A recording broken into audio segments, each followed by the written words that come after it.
Welcome to Potentiality, a space for thoughtful conversations about what it means to grow, connect, and stay fully human in a rapidly changing world, especially as a sensitive young person. I am delighted to introduce today's guest, Coach Parinaz, a story-based kids mindset coach who helps young people build confidence from the inside out. Through her work with children and families, she uses the power of storytelling to develop emotional resilience, self-trust, and strong decision making, helping kids understand life earlier, not just cope with it. So, welcome to Potentiality Podcast, Coach Parinaz. I'm so excited to have you here and really have been looking forward to our conversation. Thank you, Alina. It's a pleasure being here, really. And it's thank you really for letting me share the work I do. I deeply care about this work because I've seen how much of who we are become as adults is shaped in those early years of childhood. And we totally underestimate how powerful this time can really be. Thank you so much. I truly admire the work that you do, and we're going to talk more and more about it today. But just to kind of piggyback on what you just said, when I became an adult and I went into coaching, my first thought was, oh, I wish I had someone like me now, back when I was a young person or even as a child. And I have to tell you that a lot of parents that I work with, because as I coach youth, I work with their parents alongside, they usually say the same thing. I wish I had a coach when I was my son's age, my daughter's age. So I think there's more and more awareness collectively and culturally, the transformation that coaching can create at a young age. And I'm so excited to see people like you who do the work even for a younger age group than I work with, because I primarily work with teens and young adults. And your age group is 6 to 12, is that correct? That's right. Yeah, about 6 to 14. Yes. Okay. Yeah. And I must jump in and say, yes, I had that me too as well. I wish someone like me did teach skills like these when I was growing up. So, yeah, Yeah. everyone's Yeah. becoming very aware nowadays. Absolutely. So, welcome again. And I really want to start by asking you the next question because it is not by accident that we come to do the work that we do. I know that's definitely the case for me. It was a long and windled journey for me to get to this point and do the work that I do. So, I wanted to ask you what part of your personal journey led you to story-based coaching and the work that you do helping young people build confidence, identity, and direction. How did you come to this work? Well, honestly, this work started very personally. I've always been someone who reads a lot about parenting. Like, I was the parent who reads articles and saves them, who comes across some sort of worksheets for the kids. And even though I don't need them in the moment, I've been the kind of person who saves them. Someday I'm going to need this when my child is 8 years or 9 years, whatever. So I've always been interested in making sure I knew how to help my own kids. And the big change actually came around last year when we moved from Sydney to California. That was a big transition for my family. And in that same year, my older daughter, because we moved mid-year, she was going to do half year of elementary, and then the other half of the year was going to be middle school. So that whole combination was quite tough for a young person to go through, and that combination actually made me pause. And I remember thinking, this is such a formative stage. I don't want to just react to things and see how things go. I want to understand what's really happening as she grows and be there to be able to help her. And around that time, it had been a while before I was already following the Adventures of Wisdom and the way they taught life skills to kids through stories and practical activities. So that was also deep for me. And as I was going more through their curriculum, what surprised me was how much I resonated with it personally, not just as a parent, but as an adult. And I had on the side, at the same time, done some personal development work on myself, including short coaching sessions and shadow work. So something became very clear to me at that point. Like so many struggles we see as adults, our self-doubt, our fears, our patterns, they don't Mhm. start in adulthood. They often begin in early experiences that we have not interpreted properly as kids, like moments we fully didn't understand as children.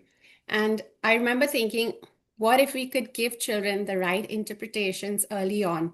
What if instead of spending decades unlearning limiting beliefs, they grow up with healthier internal beliefs themselves and narratives right from the very start? So that idea kind of stayed with me, and I kept learning more. And I just felt this conviction that, had I been taught these frameworks as a child, like we discussed, I might have moved through life differently. Not perfect, but with more awareness. And that's when it all shifted, like from I want to help my daughters to I want to help other children too. And it was such a beautiful format of doing it in a story based system. So I went all in, got certified, because I don't just believe children need coping strategies right now. I believe they need perspective early on so that they can become adults who don't have to untangle quite as much later on in life. Wow, so powerful. And honestly, we're speaking the same language. I guess that's why we're on the on this podcast episode Yep. together. And that's exactly the realization I had. There's so much that I need to undo that I was unaware of as a young person, and I did not have access to the knowledge. And I've inherited the beliefs, the fears, the approaches to life that were not even mine to begin with. Mine was not formed, but it was not true to me, it was not authentic to me. And so the sooner we start untangling those, and giving awareness to the kids, the more we empower them to thrive in life because coping really allows for survival, in my opinion. In order That's for right. them to thrive, they really need to be empowered with this inner architecture, with deep understanding, with strategies to navigate the world while not losing who they truly are. Absolutely. Powerful work that you do. Thank you so much. I want to acknowledge the transition for your family that you just mentioned. It's such a big change to go from one country to another. And on top of that, go from one school system to a different one, and then completely change context from elementary to middle school. Yep. I'm really curious, how did that go for your daughter? And I know with the support that she had with you and the family, how is she doing? Where is she at? I just want to know if you can speak more to how the program or your curiosity and interest and growing as a parent have helped that transition. So the transition's been tough, I will not lie. And middle school itself is tough for a lot of kids already. And for her to go from elementary, she made a few friends in elementary school. That went pretty smoothly, to be honest, because elementary schools are small, so it's easy to make friends. Middle schools are huge. Like her school is huge. There are like five elementary schools feeding into that middle school. And she got separated from all the friends she had made in elementary school.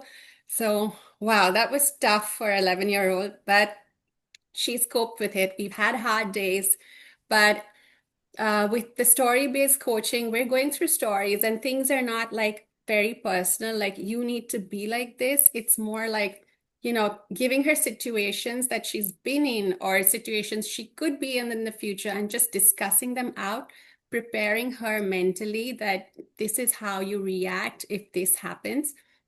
So it's helping. Yeah. Coaching is a lifelong journey, I feel. Like when you develop a certain skill, you'll probably stop, but there is always going to be a point in time where you need to build another skill. So that's ongoing for us. Yeah. There are many challenges in middle school, and along with those challenges, we're taking each day as it comes. Yeah.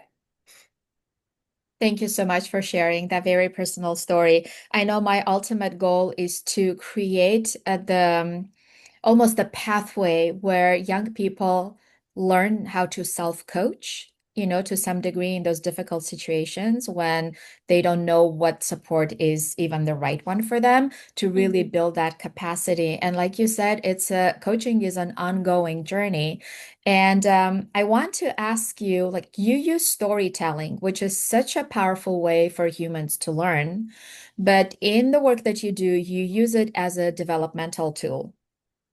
Yep. And so you just briefly mentioned that. Please expand on how does learning from the experiences and journeys of others help young people develop their own self-awareness, resilience, and the stronger sense of who they are becoming by not necessarily diving into their own story, because a lot of healing work, a lot of self-awareness work is really centered around themselves, which there's a lot of value in it. But how, at that age, especially, right? Kids are not necessarily as analytical yet, their brain is still developing. So, how do stories of others serve them as a developmental tool in gaining all those capacities that we're talking about? That's a great question. I love answering how powerful stories can be and how story-based coaching can help. So stories are powerful because with the child's mind, the way the child's mind naturally develops. And we all know children don't really learn from logic. Logic comes later. They learn through imagination, they learn through identification, they learn through emotions. So when a child hears advice, they sort of step back and analyze it.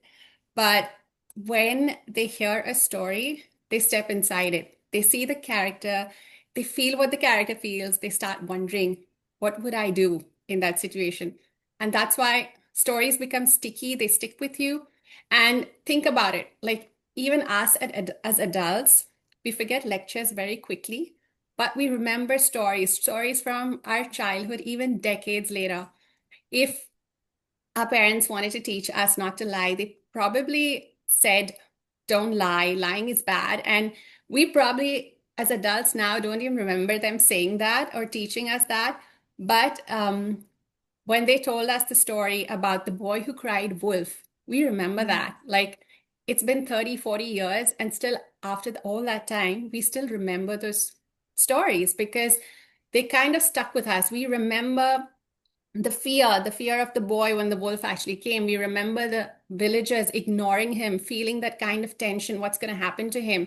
And we remember the consequence. So it's all still there and it works really well. Like another example we could have is of the tortoise and the hare, that story. Like Mhm. no one had to lecture us about consistency and patience. We watched that the fast one loses because of arrogance and the steady one won because he was steady. So somehow we learned that lesson that, um, like slow and steady wins the race, patience will pay off. So that's the difference. Stories don't tell us what to think or don't give us instructions.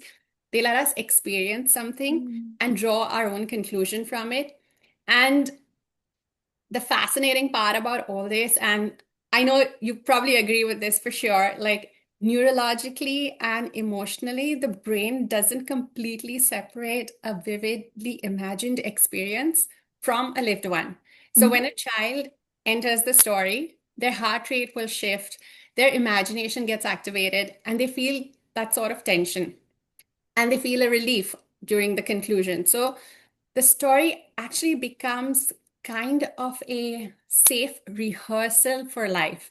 So they experience courage before they actually need courage. They experience consequences of a mistake before actually making a mistake. And so later, when in life they are presented with a similar opportunity, it doesn't feel entirely unfamiliar because they've practiced it in their head before. The brain's like, I've been here before. It's a little more familiar and less intimidating. So when I work with kids, I'm not telling a child who they are. I'm not saying you need to be braver or you should not be giving up. I'm helping them build an internal story about themselves. So instead of the kid saying, I'm the kid who avoids, they begin to look at themselves like maybe I'm someone who is still learning how to try. So that shift becomes subtle, but it's powerful. And Mm. we all know that identity drives behavior. And when a child sees themselves differently, they act differently, and identity changes behavior far more reliably than instructions ever could. And this is why story-based coaching is so powerful because it just involves the kid entirely and they start to associate with the story. Wow, I'm listening to you, and all I'm seeing this vertical alignment of the work that you and I do, how everything that you do prepares them for them to really get into my space, into my world. There are a few things that everything you said was super powerful. There are a few things that you said that really stood out to me. You said it's a safe rehearsal of life. I've never heard it put it that way. That is incredible. And I can't imagine a parent saying no to this experience if you really build the capacity, if, storytelling or coaching through storytelling helps their child build this capacity of rehearsing life in a more safe container. And yet it is experiential at the same time because, like you said, the subconscious mind does not know the difference between the real lived experience and the imagined one. And they're really experiencing life in a safe way, build the capacity for when those challenges truly hit them.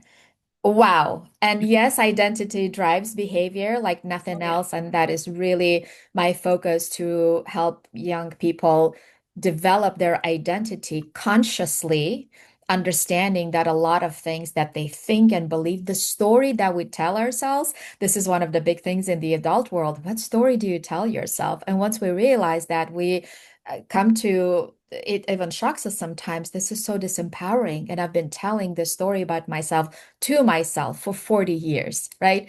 And Yeah. so changing that at age of 6 and 8 or 10, I can only imagine what's possible for our youth. Thank you so much. I can't not ask this question Okay. because we live in the world of exponential change with technologies, existing technologies, emergent technologies.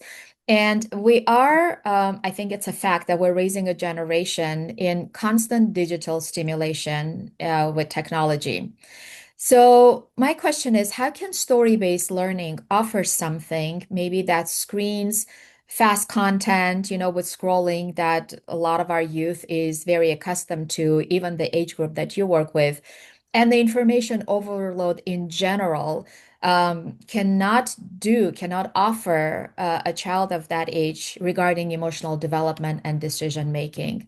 So how do we, in other words, help our youth with coaching, with story-based coaching, experience things that technology cannot offer, although there is no way of, getting around technology. It's part of our life, but where does story-based coaching really live in and stand out, make a true difference that technology cannot, maybe cannot yet, or will never be able to do?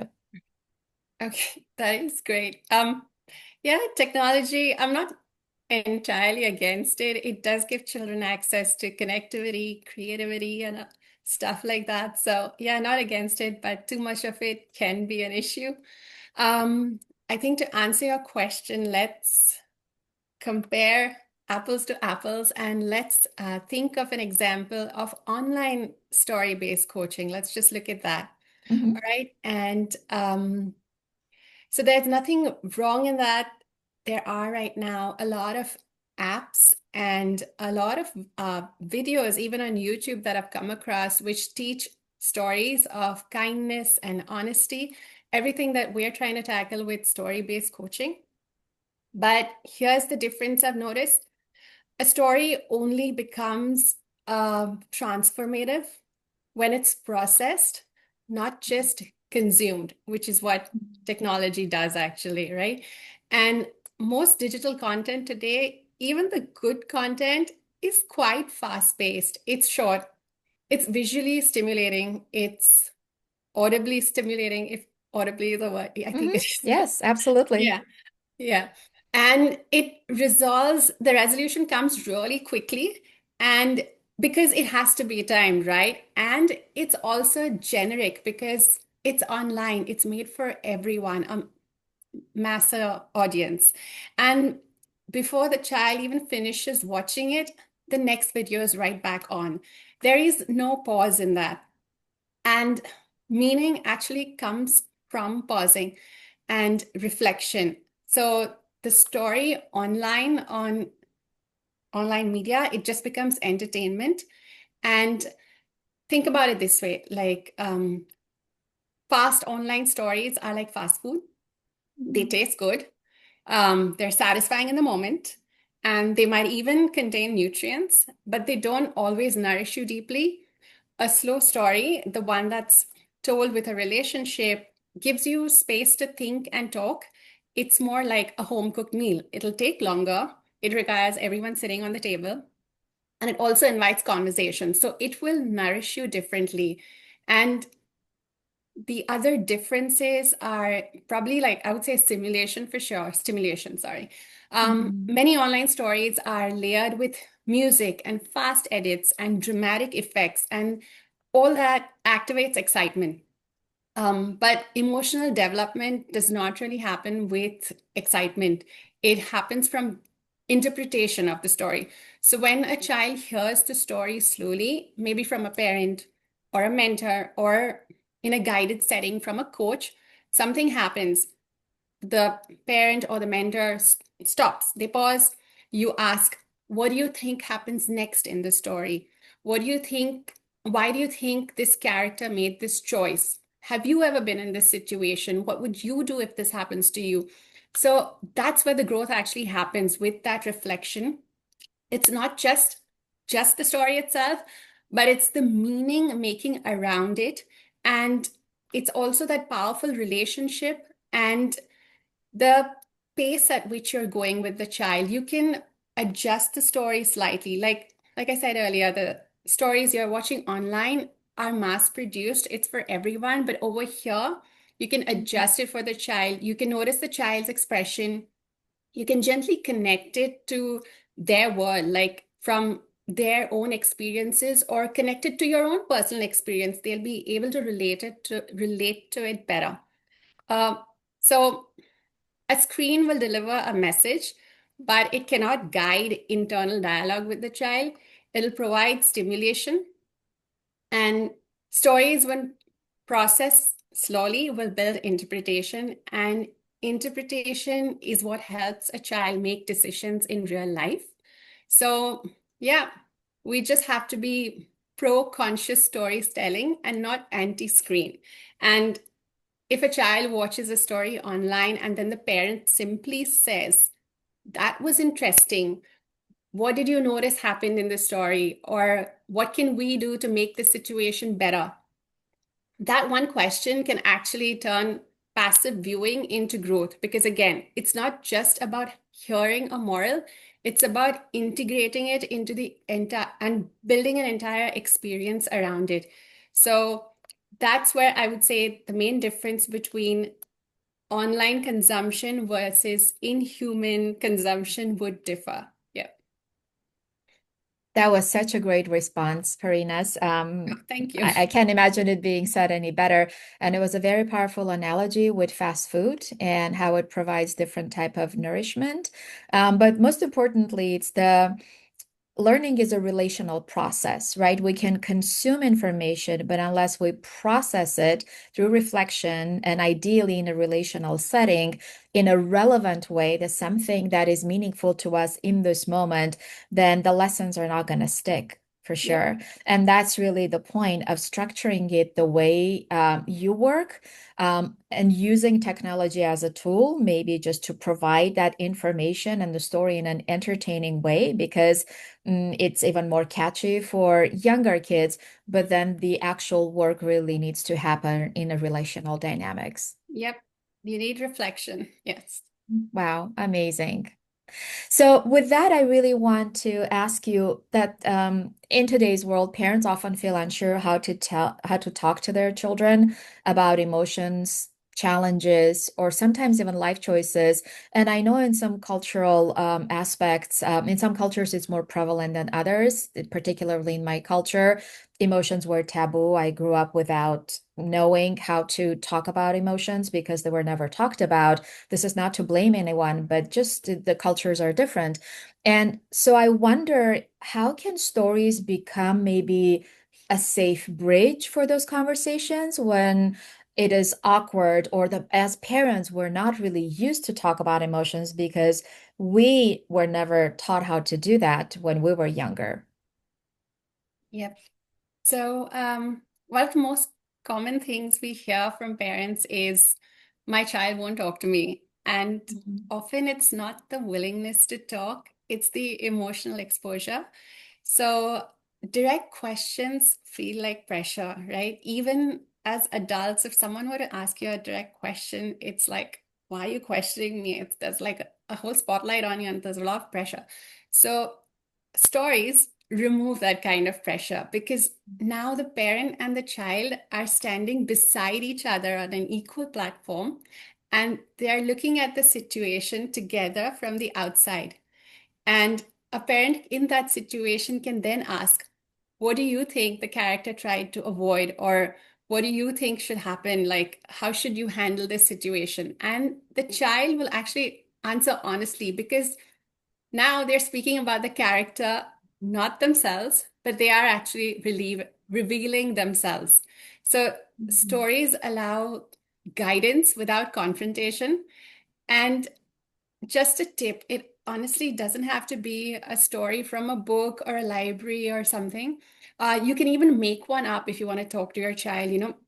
It can be a story from your childhood. You can probably start off with saying, like, hey, I was at the shops today and I saw this girl and she reminded me of a time when I was in school and this happened. And build your story from there and say, this is how I reacted as a 11-year-old. What do you think you would do today? And that's how the conversation goes because it's not putting the spotlight on them. They are giving their opinion on someone else. So they will reveal themselves to you. Thank you so much. And a sentence that you said really stood out. This allows for guidance without confrontation. And that is so prevalent, especially in teenage years, right? Yeah. When the kids start individuating and kind of separating from their family to figure out who they are, where they belong. That can create a lot of confrontation if it's not approached this consciously. And so that's really powerful. It allows for guidance without confrontation. Yep. Yep. And it also Um, works with tweens nowadays. oh, yeah, absolutely. Yes. So, Coach Parinaz, if there was one mindset shift, maybe a practice or an inner realization that our listeners, our audience members, could take away from our conversation that you would consider to be the most powerful one in their support for their young child, what do you think you would say? A mindset shift, a practice, or an inner realization that you would like them to walk away with from our dialogue today? Okay. If I could give young people one understanding earlier in life, it would be you don't figure out who you are before you start. You figure out who you are by participating. So I think a lot of young people believe that confident people felt ready first. Like there's a moment when you suddenly feel completely sure, like I am ready, and then you act. But that's not how it actually works. The most confident people didn't feel ready. They acted when they were unsure. They were nervous. They doubted themselves. They didn't know how things would go, but they just made that move anyway. And I think the biggest misunderstanding around that is that feeling of uncertainty. Like your heart beats fast, your stomach feels light when you feel like, what if I mess this up? And young people nowadays often interpret this as a stop sign, but biologically, it's not a stop sign. It's your brain trying to protect you, right? So your Mhm. brain doesn't like unfamiliar territory and it hasn't experienced something before. If it hasn't experienced it, it will flag it as a possible risk. And not because you're incapable of doing it, but because it's new to you. And that's a huge difference, right? So when a child can understand that discomfort they're feeling isn't proof that they can't do it, but it's just proof that they haven't done it yet, something shifts. And I do use a lot of stories. Like one of the two main sessions I cover is just helping kids understand how their brain works and how the brain tries to protect them from uncertain situations. So, with this, they stop seeing uncertainty as danger and they start seeing it as growth. And when this reinterpretation happens, they don't withdraw from life, right? They don't avoid things that quickly. They start leaning in and they start living the life, like going all in. And that is such a freeing realization because it means you don't have to wait to feel confident because you just begin. You build confidence Mhm. by beginning and by taking your first step. Yep. Wow, thank you so much. That absolutely, every single word that you said is so true. And I think it's true at any age. It's Yep. always difficult, and our brain, we're wired that way as humans. It protects us, which means that it stifles us oftentimes, right? We get stuck at a certain level, unable to move because all those reactions that you said that the body will give, and that because your brain responds to uncertainty and to the unknown in a specific way, trying to protect you. What I really want to ask you next, because this podcast is called Potentiality, Mhm. and I strongly believe that everything is interconnected in the world, the micro and the macro. So, what would be the potential for our collective, maybe even at the humanity level, if we intentionally taught all our young people story-based coaching, or through story-based coaching, the life lessons that they can possibly learn, and have the safe practice for life, to experience life in a safety container and to be better prepared for real life? What do you think is potential for the collective? Um, I would say that we would have kids far more resilient, confident, outgoing, not afraid to try new things. And when you have a whole bunch of kids growing up with healthy emotions and a healthy framework, they're going to turn out being healthier adults and be able to take proper decisions in adulthood and have healthy, fulfilled lives. Yep. Absolutely. And we definitely share that vision. Coach Parinaz, what excites you these days? Like, what gets you up in the morning ready to go? And what are some prospects in your professional life? Like, where do you see going with the work that you do, like the scale and the possibilities that you're envisioning? So, what excites you in the professional sense? Mm, what excites me, it's the same thing, but with a different child every time. So Mhm. when I work with kids, and after a few sessions, you see that the kid is changing the way they think. Their limiting beliefs are not holding them back anymore. They can see what's possible for them. Seeing that openness is kind of fulfilling, and getting feedback from parents saying like, my kid was always talking negatively about himself. He was always putting himself down. And I haven't heard this in the last 2 weeks. And that's like, wow, like Mhm. that's a good transformation. And it feels good knowing that you've given the kid those life skills right now, and he or she is going to be using them for the rest of their life. And so that's what keeps me fulfilled. Like every kid comes with a different kind of challenge, but to be able to help them and see that difference and see them go like, okay, I can do this. Like I was Mhm. just being silly about it. That is very fulfilling. And where do I see this going? Wow. I would honestly love to see this being implemented in schools. Like I know school teachers do a lot right now already. They have Mhm. a lot on their plate. And but if on a state level or even at the country level, if this could be implemented and integrated into the school systems, I feel it would make a massive difference to our kids. And I could not agree more. And I believe that that vision is so powerful, and it only takes one person to believe in it strongly enough to pursue it all the way through. And then this can definitely become a program in a school setting, which I agree with you. It should be. The transformation that it creates, every child deserves this. It does. Thanks. And I'd just like to add one thing there. If we do introduce this in schools and we help kids understand skills like how to talk to people, what they say makes a difference. Um, we are seeing a lot of issues today about bullying. I Mm. do believe that with these skills, kid would be far more confident and they would have a better self-esteem, and we would have far less situations of bullying or kids being depressed nowadays. Thank you so much for bringing that up. It's not something that I intended to discuss in our conversation, Yep. but bullying is also on my mind all the time because all our efforts are towards anti-bullying. Yes. And I think anytime the forward movement is anti, that already creates resistance. So my philosophy of life is what am I for versus what I'm against.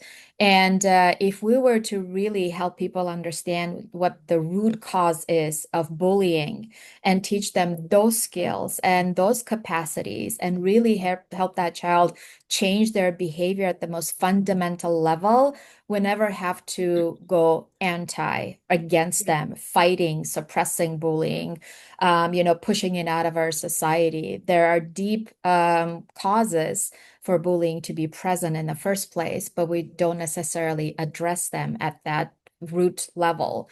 And so thank you for bringing that up. Maybe someday we can also have a conversation about that because I'm deeply passionate about it. Me too. Yes. Thank you so much, Coach Parinaz. I want to thank you for your time and your participation. I think our audience will take quite a few very important nuggets out of what you've shared today. I want to ask you, where can our listeners find you if they're interested in your work and would like to explore it further, connect with you? Where can they find you in the digital space? Well, I have my own website, which is coachparinaz.com. And I'm also on Instagram, Grow with Parinaz, and on Facebook. So you can find me on all these platforms. Thank you so much one more time. I truly enjoyed this Thank you. conversation, and I really hope that our audience will take away quite a bit for themselves. So thank you. I want to share with our listeners that the information that Coach Parinas just shared about her personal links will be in the description box below. Thank you for joining us, and I will see you next time. Thank you, Alina. It was a pleasure. Thank you.